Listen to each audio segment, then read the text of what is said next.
C'est ouvert au... Attachement. Tu peux choisir son côté, mon gars. Tu veux une petite laine? Donc, je déclare ouvert le conseil municipal du mercredi 15 février 2023, donc 19h. Je vais donc, alors, lister les personnes absentes. Eh ben, si on a Nadège Bordereau. Nadège Bordereau, donc absente. D'habitude, elle te donne un pouvoir. Xavier, t'es pas au courant, elle t'a pas contacté. Non. Moi, je pense que c'est le changement d'horaire aussi qui a dû stresser. Donc, Delphine Dubournet, absente, mais a donné pouvoir à Jean-Jacques Snoek. Bertrand No, absent, m'a donné pouvoir. Et absent, Antoine Piel. Et je pense que là, on a fait le tour. Il nous faudrait un ou une secrétaire de séance. Ok, top. Allez. Nous avons donc un secrétaire de séance. Fabrice Lefebvre. Vous l'avez dit. C'est bon pour vous? Je vous les mets là en même temps, comme ça. Point numéro 1, donc approbation du compte-rendu du dernier conseil du dernier conseil municipal qui était celui du 4 janvier 2023. Il y avait 4 délibérations, l'une sur l'avis de la commune pour le projet de modification numéro 1 du plan local d'urbanisme intercommunal. Ensuite, la deuxième délibération, c'était sur la vidéoprotection, demande de subvention au titre de la dotation d'équipement des territoires ruraux DETR dans le cadre de la sécurité et du développement de la vidéoprotection. Troisième délibération, c'était la transition écologique, nouvelle modification des horaires d'extinction de l'éclairage public. Donc, j'ai signé la convention avec le SDER pour info cette semaine. Quatrième délibération, les affaires scolaires, restaurants scolaires, fourniture de repas en liaison froide. Donc, autorisation donnée pour signer l'avenant portant modification du marché public dans des conditions de hausse ou de baisse établies par l'État. Donc, conformément à une nouvelle réglementation en lien avec la hausse des matières premières. Donc, secrétaire de séance, c'était déjà Fabrice la dernière fois, il aime ça, il n'y a pas de souci. Était absent, donc Xavier Lanlongue, Nadège Bordereau et Antoine Piel. Et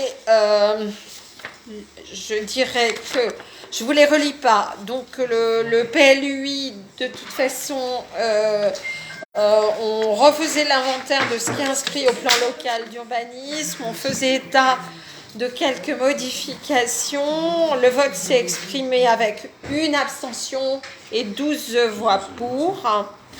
La délibération sur la dotation d'équipement, la DETR, dans le cadre de la vidéoprotection, donc est passée à l'unanimité. La nouvelle modification des horaires d'extinction de l'éclairage public également est passée à l'unanimité.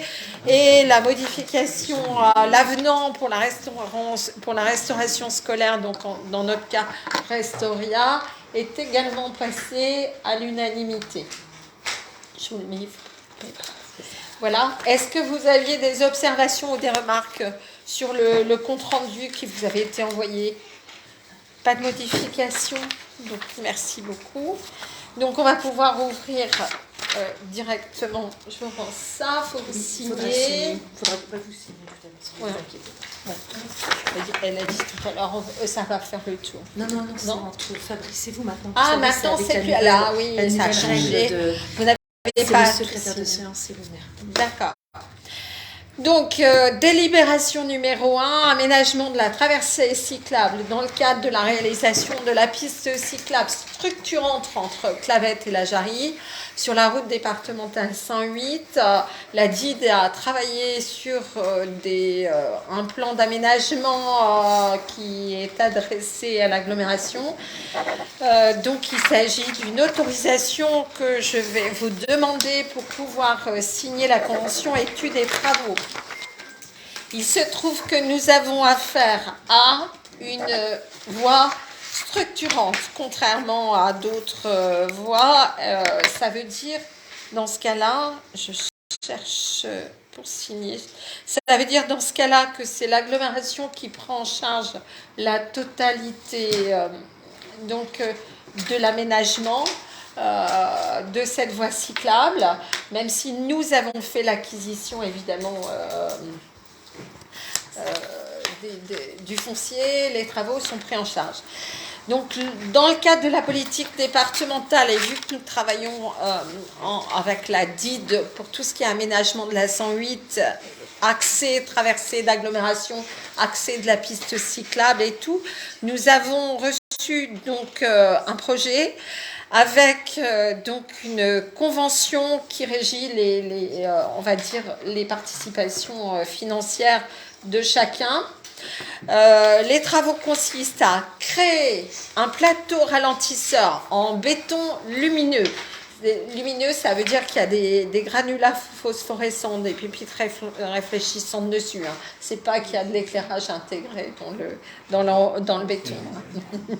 Bah, moi, je ne savais pas ce que c'était. J'ai demandé en lisant la convention. Donc, on m'a expliqué, c'est pas toujours évident. Encadré de bordures type T2 afin d'atténuer toute la vitesse des usagers en provenance de la Jarrie. C'est un plateau ralentisseur en face de la boulangerie. Hein, je vous le précise. Il permet, donc, je vais donner la parole à Xavier Lannelon, qui est de retour après son immobilisation accidentelle, pour qu'il nous explique un peu l'ensemble prévu, combien ça va coûter, qui va payer et si vous êtes d'accord. D'accord ? Alors, vas-y. Le surnom du premier adjoint, c'est le cascadeur. Bien. Dans le cadre de la politique départementale d'aménagement des traversées d'agglomération, la communauté d'agglomération de La Rochelle a sollicité le département pour les études et les travaux d'aménagement de traversées de cycle. Route départementale 108 dans les communes de Clavette et la Jarrie. Afin de permettre la présentation de cette opération à la prochaine réunion de la commission permanente du 24 février 2023, le département soumet au conseil municipal le projet de convention pour avis. La présente convention régit d'une part les dispositions relatives à la participation financière de la communauté d'agglomération de La Rochelle aux études et travaux d'aménagement d'une traversée cyclable, commune de Clavette, route départementale numéro 108, entre le point de repère 10 plus 421 et le point de repère 10 plus 464, afin d'améliorer la sécurité des usagers et d'autre part les modalités d'entretien de cet aménagement par la commune de Clavette. Les travaux consistent à créer un plateau ralentisseur en béton lumineux, encadré de bordures type T2 afin d'atténuer la vitesse des usagers en provenance de la Jarrie, de réaliser une traversée piétonne en 2 temps au droit de la boulangerie, d'assurer la continuité des cheminements cycles et piétons vers la rue des Tilleuls et vers le centre-bourg de Clavette. Oui, on était d'accord. De réhabiliter et de compléter le réseau d'assainissement pluvial, de mettre en place la signalisation adaptée. Le département fera l'avance du montant total des études et travaux évalué à 81 007,06 € hors taxe. La participation communautaire est fixée à 81 007,06 € hors taxe. Cette participation sera arrêtée après la réalisation des études et travaux sur la base de leur montant réel. La communauté d'agglomération de La Rochelle s'engage 1. à verser au département sa participation estimée à 81 007,6 € hors taxe. Soit la totalité de la somme. Voilà, j'allais le dire. À inscrire en temps utile dans son budget les sommes nécessaires au règlement de la part des dépenses qui lui incombent. Troisièmement, à verser ces sommes dans un délai de 30 jours suivant la réception des demandes de règlement adressées par le département à l'issue des travaux. Et enfin, à participer au prorata et dans les mêmes conditions spécifiées dans la présente convention à toute réévaluation des opérations rendues nécessaires par l'évolution technique du projet ou par les circonstances économiques.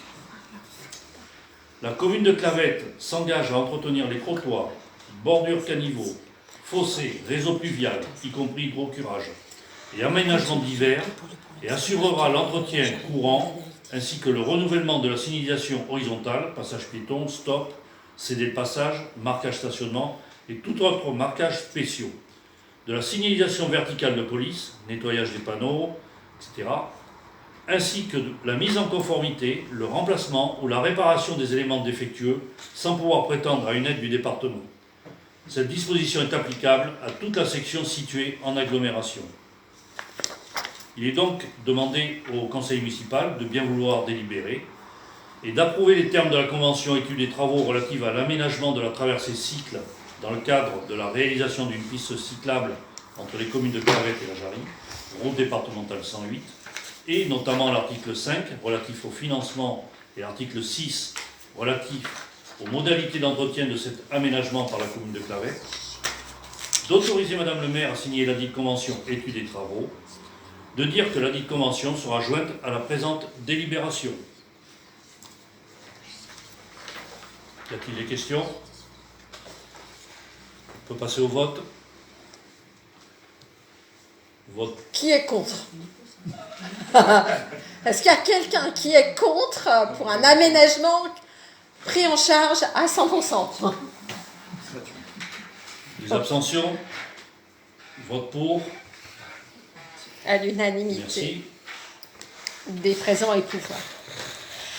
Donc, délibération suivante. Alors, ça va être une délibération assez simple, assez rapide, en lien avec la gestion, enfin avec tout ce qui est frais relatifs au personnel communal, qui instaure le forfait mobilité durable. Je vous résume tout l'exposé, parce que en fait, depuis 2010, dans le privé, il y a ce qu'on appelle un forfait mobilité durable qui permet d'encourager les gens qui vont à leur travail, domicile-travail uniquement, à recourir davantage au transport durable, type le vélo, l'autopartage, etc. Vélo normal ou électrique, mais en tout cas pour éviter l'utilisation de la voiture. Ce décret qui date du 21 juin 2010 a été suivi ensuite par un accès à la fonction publique. D'abord en 2020, la fonction publique d'État. Et enfin, depuis quelques mois, la fonction publique territoriale, donc la nôtre qui concerne les mairies, etc. Derrière. C'est à nous, employeurs, sur justificatif évidemment des employés, je veux dire, d'inclure directement une fois par an, donc une prime particulière à partir du moment où ils vont se déplacer donc à vélo ou vélo à assistance électrique ou engin personnel motorisé non thermique, covoiturage, service de mobilité partagé, service de location en libre, service de véhicules non thermiques, etc., autoportage, etc., etc. Les montants sont assez simples. Il y a 3 tranches. Si l'utilisation n'est par exemple que l'été, de 30 à 59 jours, les mois d'été particulièrement plus chaud, c'est 100 francs par an, 100 euros par an. Je reviens en francs maintenant, c'est le budget qui m'a... 200 euros lorsque l'utilisation est comprise entre 60 et 99 jours, ou 300 euros lorsque l'utilisation est au moins 100 jours. D'accord? Donc le nombre minimal de jours d'utilisation est modulé par la quotité du temps de travail de l'agent et l'utilisation réelle et concrète de ce moyen de locomotion alternatif. Donc cette délibération doit de toute façon quand même être votée par le conseil municipal. Il s'agit donc d'instaurer un forfait mobilité durable selon les modalités donc spécifiées par la loi que je viens de vous exposer globalement, de dire que le versement du forfait durable aura lieu en une seule fraction, vu les sommes, on ne va pas l'étaler sur 12 mois, donc en une seule fraction, l'année qui suive. L'année suivante. C'est une déclaration sur l'honneur. Hein, c'est une déclaration sur l'honneur. Enfin, l'employé est quand même à même de constater aussi facilement, particulièrement à la commune de Clavette derrière. Donc, dans notre cas, c'est une seule fraction l'année suivante au titre de laquelle le droit est ouvert. Donc, pour l'année 2022, parce qu'on peut pas, il n'y a pas d'antériorité 2021. Mais donc, le versement interviendra si vous êtes d'accord, si vous votez. Donc ce forfait mobilité durable, le versement interviendra au mois de mars. Charge à nous d'inscrire au budget 2023 évidemment les crédits correspondants et de charger l'autorité territoriale, secrétaire général, DRH et maire de la commune, donc pour l'exécution de cette délibération qui prendra effet si vous votez ce soir le 15 février 2023. Voilà. Des questions? On peut passer au vote. Est-ce que vous êtes... des votes contre? Des abstentions? 2 abstentions. Donc, les votes pour. Donc 2 abstentions et ça fait... Il faut calculer exactement avec les pouvoirs. D'accord. Merci. OK. Ensuite... validation du bilan de mise en conformité en règlement général sur la protection des données, les fameux RGPD pour l'année 2022. Donc les collectivités sont amenées donc à recourir de façon croissante, aux moyens informatiques, aux fichiers. Non seulement fichiers population, mais les enfants inscrits à l'école, les parents, les envois directs ou indirects liés. Là, c'est le recensement, par exemple. Donc, il y a un fichier recensement, il y a un fichier électoral. Enfin, plus ça va avec la dématérialisation, plus il y a de fichiers nominatifs. Donc, il y a des règles qui sont à appliquer, qui sont très strictes. Il y a des dispositifs de contrôle également qui, avec l'arrivée éventuelle même de la vidéosurveillance ou d'applications de géolocalisation, etc., il est important que, dans le cadre de la loi informatique et liberté, nous ayons un cadre juridique pour la collecte, le traitement et la conservation, c'est ça le plus important, de l'ensemble de ces fichiers, sachant que le particulier peut à tout moment demander à être désinscrit de tous ces fichiers. Pour voter, c'est un peu compliqué, il faut attendre des élections pour se faire retirer des listes électorales, mais pour le reste, c'est beaucoup plus facile. Donc, en fait, depuis la mise en place du RGPD, et ça fait quand même quelques années maintenant, nous avons des référents, en l'occurrence c'est Patrick Combé et Camille à l'accueil, qui travaillent directement avec moi sur l'établissement de ces fichiers. Le travail de mise en conformité, en fait, correspond à des formations, des webinaires et des présentiels. Donc, ils ont eu tous les deux l'obligation d'aller à des formations délivrées par le délégué à la protection des données Soluris pour nous, puisque nous sommes complètement sur les systèmes, donc le syndicat on va dire, numérique du Charente-Maritime qui s'occupe de nos logiciels métiers, qui s'occupe de toute l'organisation interne pour la plupart des mairies du département, s'occupe aussi, et le référent départemental pour la protection des données, et donc les formations se font auprès de lui, à Saintes ou à La Rochelle, suivant les cas, en fonction. Donc il y a eu un travail de formation de Patrick et de Camille. Il y a eu ensuite de la visio, des webinaires, un travail de mise à jour des différents registres qui m'ont été soumis le 9 février dernier pour faire le constat des traitements des données à caractère personnel et des mesures qui s'appliquent pour protéger ces données. Et c'est même posé la question de mise en place de nouveaux cadres de traitement, entre autres une analyse d'impact relative à la protection. Donc l'analyse d'impact, c'est un travail de suivi et de gestion via une plateforme qui s'appelle MADIS, qui permet de tenir à jour tous les traitements, toutes les actions, toutes les interventions sur les différents fichiers communaux derrière. Donc, je vous rappelle qu'on vous avait envoyé les fichiers RGPD en documents rattachés. Je vous rappelle qu'à tout moment, vous pouvez les consulter, que tout habitant de la commune a le droit très strict de vérifier sur quels fichiers ils sont inscrits et de se faire rayer de ces fichiers individuellement. Il y a une restriction actuelle en ce moment, c'est sur le recensement étant obligatoire, même si ces fichiers vont passer à l'échelle nationale via l'INSEE. On a fait récemment un courrier aux personnes qui ne voulaient pas rentrer dans le recensement pour leur dire qu'il n'y aura pas de conservation ultérieure des données, mais qu'elles seront de toute façon prises en compte par l'État. Donc ça, c'est un peu le fichier national auquel on ne peut pas déroger.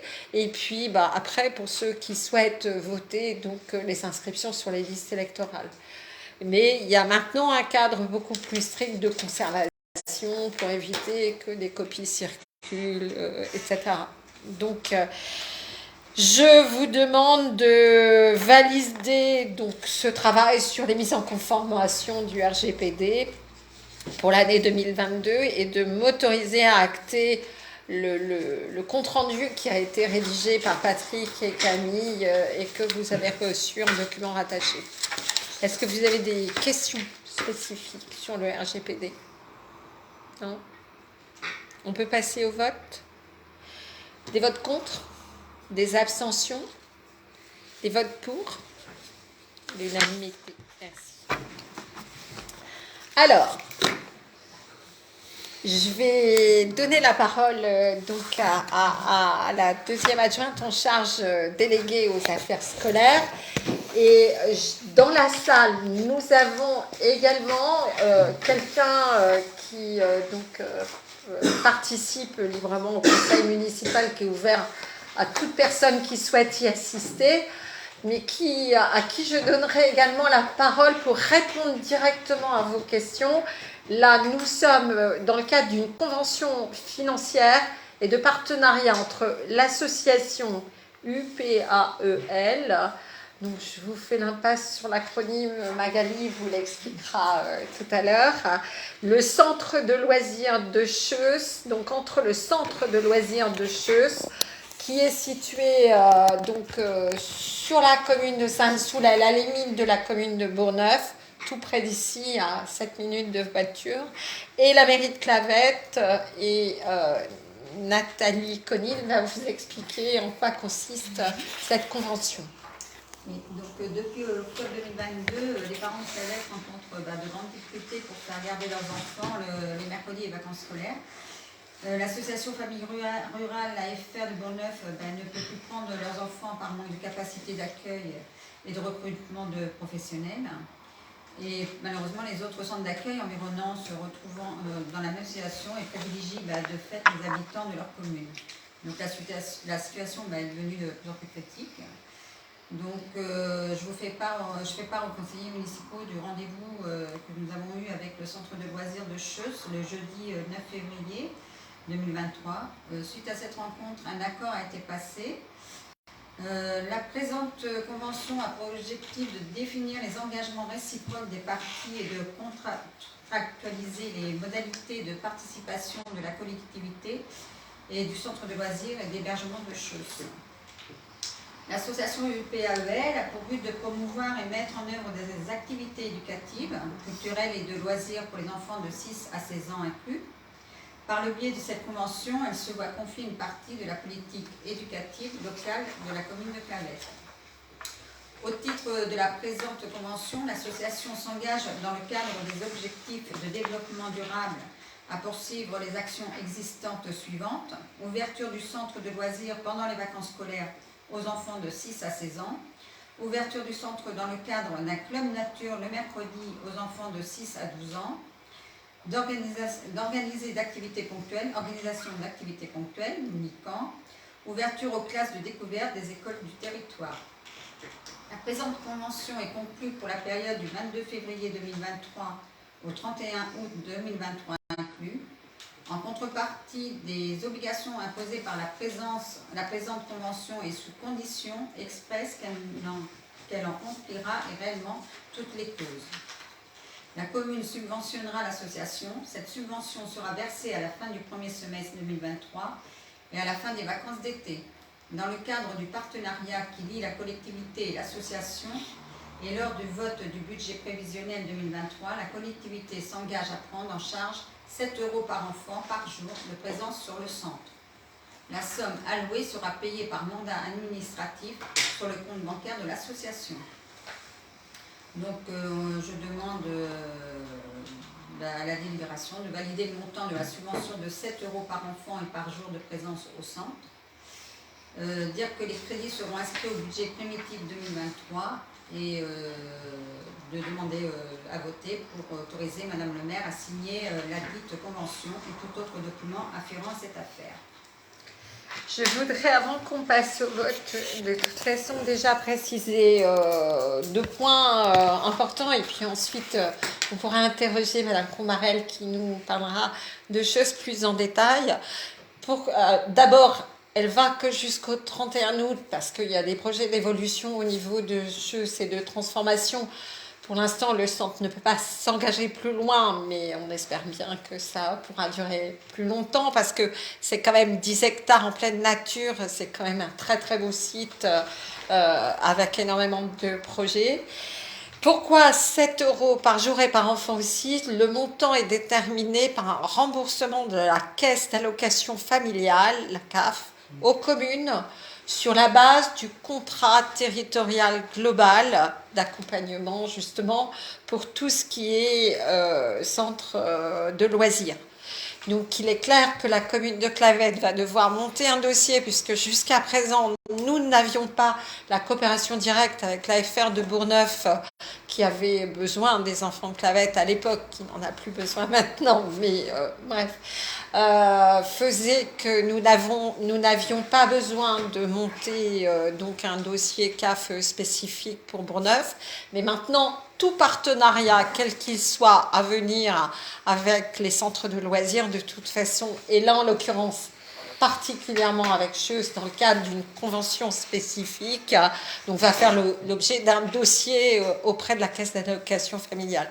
Comme c'est assez récent, et merci Magali pour votre réactivité sur la question, parce que ça pose un vrai problème aux parents d'élèves, le fait de savoir qu'il y a une solution et une solution de qualité est important. On n'a pas encore eu toutes les informations de la CAF pour monter le dossier définitif. On aura sûrement à vous présenter lors d'un prochain conseil municipal le dossier CAF de toute façon derrière.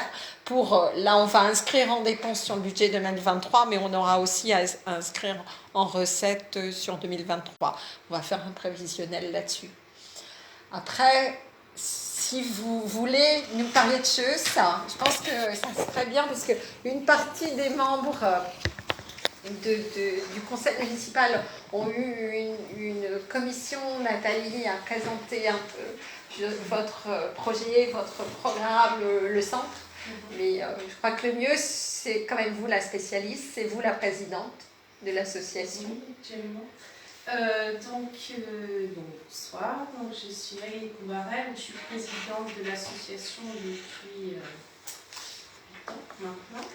Donc, nous sommes un conseil d'administration composé de 8 bénévoles.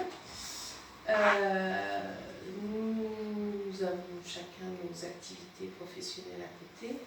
Donc, l'UPAEL, donc Union populaire des amis de l'école laïque.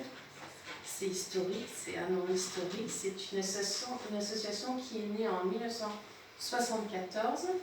On est propriétaire des 10 hectares de terrain qui se trouvent sur la commune de Sainte-Soule, sur le site de la Gabardelière.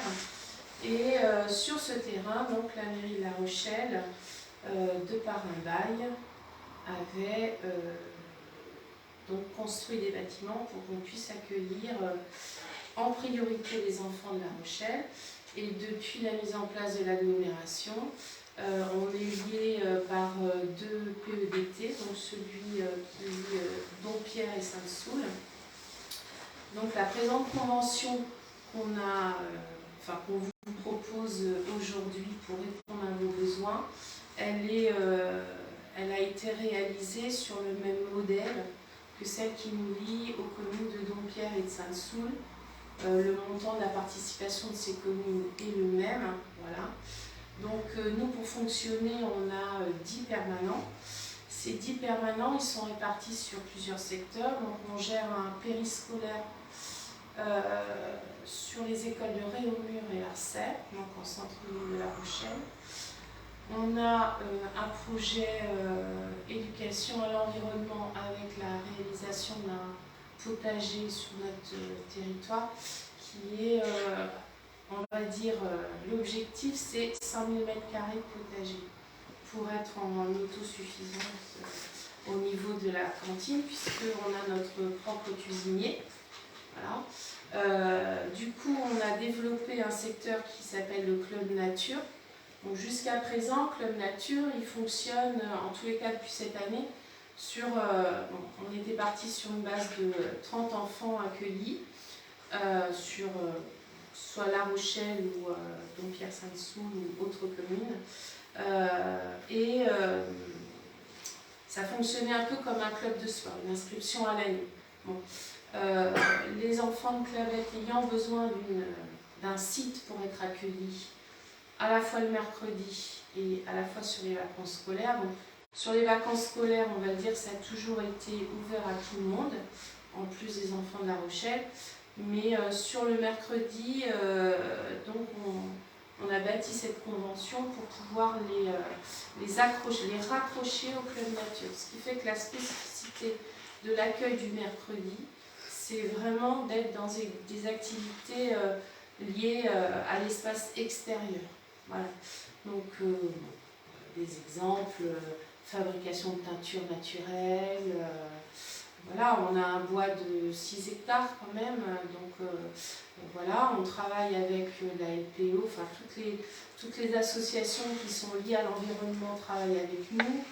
On a des animaux des animaux sauvages qui sont revenus sur le bois, on fabrique des abris, on a une marque pédagogique, on travaille avec Apinov pour les ruches, voilà, donc on fait quand même 2 récoltes de miel, et tout ça on le fait avec les enfants. L'idée c'est, on est toujours en participation directe, donc quand on fait la récolte de miel, on a nous financé tout ce qui est matériel nécessaire pour la sécurité des enfants et des encadrants pour pouvoir faire cette récolte, etc.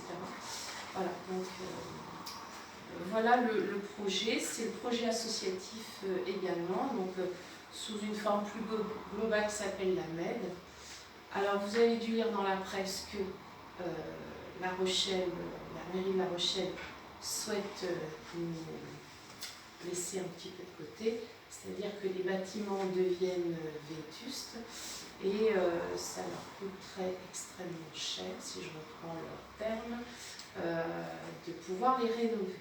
Donc nous, à côté, pour le moment, le bail, enfin la convention qui nous lie à La Rochelle, de par un bail, en délibération du conseil municipal du 30 janvier, dit que ça se terminera au 1er septembre, d'où la date butoir du 31 août pour cette première convention. Donc nous, on travaille sur un autre projet pour devenir autonome en termes de bâtiment. Voilà. Donc l'idée étant de pouvoir, au-delà du 31 août, continuer nos activités. Actuellement, on travaille quasiment, avant on avait une saison basse et une saison haute. Maintenant, il n'y a plus que novembre, décembre, janvier où on a peu d'activités. Sinon, on travaille sur toutes les activités, toutes les vacances scolaires. Depuis cette année, Noël compris, seulement une semaine à Noël, parce qu'on estime que la semaine entre Noël et Jour de l'An, c'est plutôt familial et c'est bien aussi que les enfants soient avec leurs parents. Voilà. Mais on sait qu'il y a des besoins en amont, donc on a ouvert, ça a fonctionné. Donc un peu sur les vacances, on accueille à peu près, sur les petites vacances, on est à entre 40 et 80 selon les vacances et selon les années. Et sur l'été, en juillet, on peut monter à une centaine d'enfants. Voilà. Donc notre spécificité, c'est que sur les vacances scolaires, on a des adolescents. On n'a pas que des enfants. Donc pourquoi 6 ans? Parce qu'on n'a pas d'agrément de la PMI et que sur les bâtiments actuels, on ne peut pas faire de travaux, enfin il faut être logique, quoi. Si c'est un peu vétuste, il vaut mieux qu'on réfléchisse à un accueil maternel sur des futurs bâtiments que sur l'existant. Donc ça fait partie de notre réflexion à nous pour la suite. Mais voilà, pour répondre à vos besoins, on vous propose cette solution-là. Par rapport au fait, on est un petit peu décalé par rapport au village, mais on sait que c'est la route aussi qui rejoint cette... Moi, je ne connais pas le numéro des départementales, mais qui rejoint le grand rond-point de Bellecroix et la nouvelle route qui revient sur Saint-Rogatien, etc., ou qui va directement sur rejoindre la 4 voies. Donc, c'est pas... On a pas mal de parents qui, l'été, font le trajet comme ça et déposent leurs enfants. Donc, c'est un accueil de 8h à 18h, que ce soit le mercredi ou durant les vacances scolaires. La labellisation que vous avez, de toute façon, permet de continuer pour les parents sur la base d'un centre de loisirs conventionné à ne payer qu'en fonction de leurs revenus. Donc ça voilà, aussi. C'est une grille tarifaire. C'est vrai que jusqu'à présent, on a une grille tarifaire un peu obligatoire sur des tarifs fixés par la mairie de La Rochelle. Donc ça, c'est pour les enfants rochelais. Après, on a une grille tarifaire Dompierre-Sainte-Soule, puisqu'on faisait partie d'un pôle d'été, enfin, on fait partie, c'est du présent. Bon, et puis on a une grille tarifaire autre commune. Bon, au jour d'aujourd'hui, il faut qu'on évolue là-dessus et au final, ce qu'on va proposer aux parents, là, c'est de rentrer dans la grille tarifaire Dompierre-Sainte-Soule, puisqu'on est lié par la même convention, enfin, le même type de convention, ça me paraît logique. Et c'est complètement modulé en fonction des quotients quotients familiaux. Oui, oui, donc ça, c'est important aussi pour les parents qui ont l'habitude de fonctionner sur cette base-là. Et c'est une inscription sur une plateforme. Alors nous, c'est Pirouette, c'est le nom de la plateforme. Voilà, le dossier se fait en ligne. Il y a une obligation de venir au minimum 2 jours. Voilà. Et pour le reste...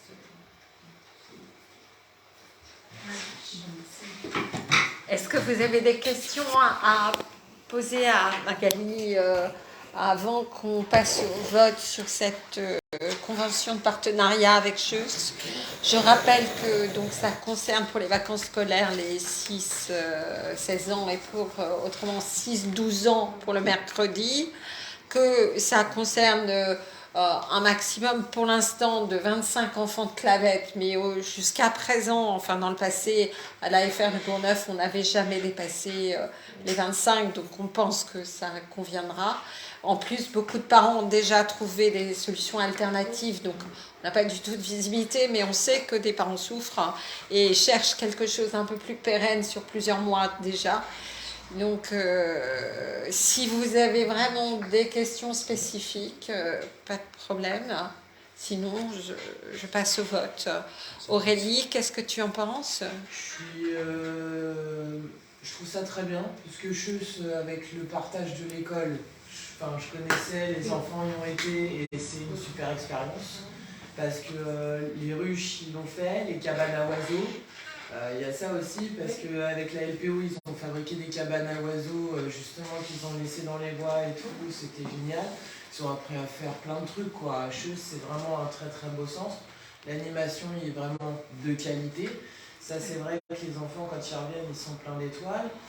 Je suis contente qu'on trouve une solution, que HE s'est répondu, parce qu'effectivement, il y a beaucoup de parents qui, à l'heure actuelle, sont sur le carreau. Enfin voilà, je me serais sentie concernée si effectivement j'avais pas eu mon mari en ce moment provisoirement, j'aurais été dans le même cas. Alors après, ouais, effectivement, on parlait des 25 enfants à l'AFR, mais c'était 25 enfants certainement entre 3 et 12 ans. Là, effectivement, il y a toujours le 3-6 ans qu'on a du mal à régler. Alors, on a réglé déjà une partie, c'est bien, parce qu'on avance. Effectivement, après le 3 ans, moi j'ai quelqu'un que je connais très bien qui a ses 2 enfants qui sont moins de 6 ans et qui vient juste de se faire jeter de la jarrie. Elle était très contente, elle a pris la veille pour le lendemain puisqu'il ne voulait plus prendre les enfants de Clavette. Donc c'est un peu compliqué, effectivement, on trouve des solutions. Je trouve ça bien, ça va sortir effectivement beaucoup de parents de la galère et ça va nous faire avancer sur ce projet-là. Et on y a répondu assez vite, je trouve. Oui. Finalement, même si les parents trouvaient que c'était pas assez rapide, je porte un peu ce message parce que j'ai eu beaucoup de parents qui m'ont appelé, parce que bon, avec l'école, c'est vrai que j'ai beaucoup d'appels. J'en ai qui bossent avec moi aussi. Il y en a qui ont trouvé que ça avançait pas assez vite. Moi, je le dis, effectivement, vous avez trouvé une très jolie solution à l'heure actuelle. Ça a démarré leur catastrophe au mois de septembre, on est au mois de février, c'est déjà pas mal 6 mois trouver une solution pour les 6 mois à venir, en sachant qu'il y a des parents qui vont être un peu dans la sécurité pour les prochaines vacances et plus jouer à saute-mouton entre la jarrie, la FR, ça prend, ça prend pas. Je me fais chier au dernier moment, je m'inscris sur la plateforme, puis au dernier moment on m'envoie un mail en disant bah non c'est pas possible, parce que ça je l'ai suivi aussi beaucoup, du coup de près.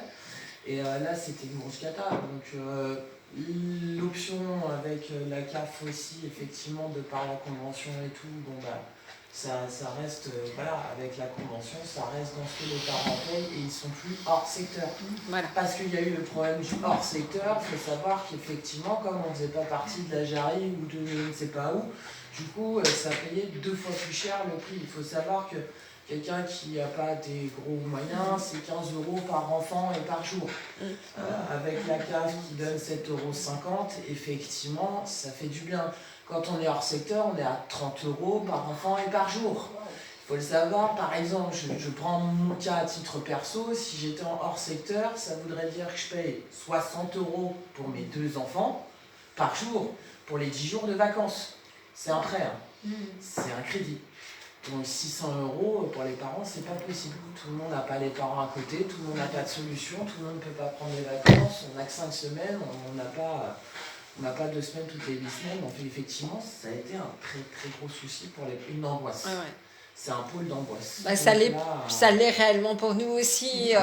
C'est pour ça qu'on a démultiplié les rencontres et les rendez-vous. Et merci à HE d'avoir été très réactif sur la question. Nathalie travaille aussi sur des pistes pour la petite enfance, on en reparlera. On ne vous présente que des choses pour l'instant fermes à signer. Voilà, ça c'est positif, quoi. Ça c'est une solution. Le 23 février, c'est une solution pour les parents. Voilà. Voilà, déjà il y a... Dès la rentrée qui dès la vient, rentrée le qui vient, 22, c'est là, déjà une série qui va démarrer jusqu'aux grandes vacances, parce qu'il y a eu, voilà, il y a l'histoire des grandes vacances, c'est pareil, il y a quand même 8 semaines de vacances pour les enfants. Donc voilà, merci effectivement à HES d'avoir répondu, merci à Nathalie et les filles pour le boulot, parce qu'effectivement c'est un très beau travail, parce que ça a été c'est un cercle d'angoisse. Après effectivement il y a une petite enfance qu'il faudra prévoir, et ça c'est pas toujours facile, parce que comme l'a dit Mme Combaré, Il faut un agrément il faut un agrément bien spécial, voilà, et du coup ça c'est toujours un peu compliqué. Voilà. merci. Est-ce que quelqu'un voulait intervenir aussi sur la question? Elle a tout dit.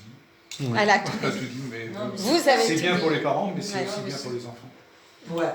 Oui, parce que c'est Parce vraiment qu'on les brasse d'un côté, voilà. un beau centre en plus. Et c'est un oui, Et c'est un service qui est rendu. Contrairement à certains commentaires, ce n'était pas obligatoire non plus, mais c'est quand même quelque chose effectivement qui va dans le bon sens. Je suis d'accord, parce que les commentaires, j'en ai eu beaucoup. Effectivement, c'est un service qui est rendu. Clavette a pas fait la sourde oreille, on l'a entendu, on a entendu les cris au secours des parents. Il faut, voilà, et vous l'avez fait, parce que des accords comme ça ne signe pas du jour au lendemain. Il faut aussi trouver un accord viable pour les deux parties aussi, dans les circonstances qui étaient celles-ci. Et effectivement, je suis bien d'accord que c'est une situation pérenne jusqu'au moins le 31 août. C'est un beau cycle. À la base, c'était que pour les... Oui, Voilà. oui, parce que il faut... voilà. Après, je comprends la situation des communes comme la JAP ou la FR, c'est-à-dire qu'actuellement, recruter des animateurs, c'est très compliqué. Surtout juste pour travailler le mercredi ou en périsco, voilà. Nous, on a la chance d'avoir une dizaine de permanents, dont 7 qui sont directement associés à l'animation. Donc après, on les ventile sur tous les domaines d'activité comme on peut. Mais là, il se trouve qu'on a pu répondre parce qu'on avait l'animateur qui pouvait être là en plus des autres le mercredi. Donc, le hasard a bien fait les choses aussi. Il faut rassurer les parents, à partir du moment où ils seront inscrits, il faut juste bien respecter les dates d'inscription. Voilà.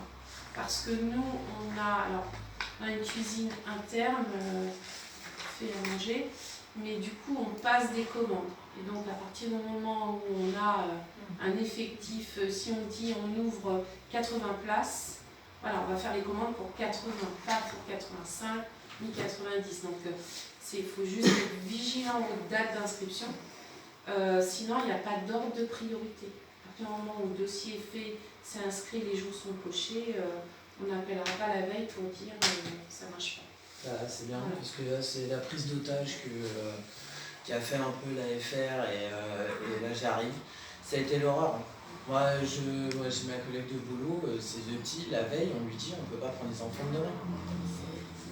C'est un scandale. Enfin, faire ça, c'est un scandale. Si on dit qu'on les prend, c'est pas le lendemain. Donc en fait, tous ces gens-là pensent pas aux enfants qui se font balloter à droite, à gauche, qui pensent qu'ils vont aller au centre et qui sont ravis d'aller au centre, et qui finalement vont se retrouver je sais pas où avec les parents en télétravail à mater des tablettes toute la journée, quoi. Et le stress des parents. Le stress des parents, je fais quoi, j'appelle qui, je demande le télétravail, je fais quelque chose, c'est un cauchemar. C'était un vrai cauchemar. C'est un vrai cauchemar. La logistique de ce truc-là, c'était un vrai cauchemar. Donc voilà, ça va donner un peu de sérénité au moins pour... on va dire, et donc, comme vous avez pu lire dans le compte rendu, les 7 € en fin de compte, ça concerne le déjeuner et le goûter. Oui, mais le goûter, donc c'est bien, les parents récupèrent après.